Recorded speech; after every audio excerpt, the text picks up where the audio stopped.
2025-26 অর্থ বছরের জন্য 7,90,000 কোটি টাকার বাজেট প্রস্তাব করেছেন অন্তর্বর্তী সরকারের অর্থ উপদেষ্টা ডক্টর সালেউদ্দিন আহমেদ। 2 জুন নতুন অর্থ বছরের বাজেট উপস্থাপন করেন তিনি।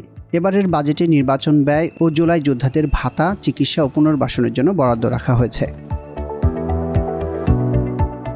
2025-26 অর্থ বছরের বাজেটে বিভিন্ন মন্ত্রণালয় ও বিভাগগুলোর জন্য আলাদা বরাদ্দের প্রস্তাব করা হয়েছে, যেখানে নির্বাচন কমিশনের জন্য 2,956 কোটি টাকা বরাদ্দের প্রস্তাব করা হয়েছে। এর মধ্যে 2,727 কোটি টাকা রাজস্ব বাজেট এবং 229 কোটি টাকা উন্নয়ন বাজেট হিসেবে বরাদ্দ ধরা হয়েছে। এদিকে আগামী 2025-26 অর্থ বছরে জুলাই গণঅভ্যুত্থানের শহীদদের পরিবার এবং আহতদের জন্য ভাতা, চিকিৎসা, পুনর্বাসনের জন্য 405 কোটি 20 লাখ টাকা বরাদ্দ রাখার প্রস্তাব করেছেন অর্থ উপদেষ্টা ডক্টর সালেউদ্দিন আহমেদ।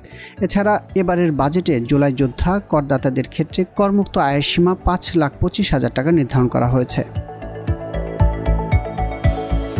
বাংলাদেশের ইতিহাসে এই প্রথম জাতীয় বাজেটের আকার কমানোর প্রস্তাব দিয়েছে সরকার। 2025-26 অর্থ বছরের প্রস্তাবিত বাজেটের পরিমাণ 7,90,000 কোটি টাকা, যা চলতি অর্থ বছরে 7,97,000 কোটি টাকার চেয়ে 0.9% কম।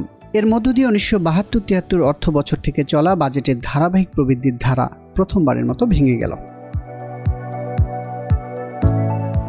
এদিকে জিডিপির তুলনায় প্রস্তাবিত বাজেটের আকার এবার 12.65%, যা গত 15 বছরে সবচেয়ে কম।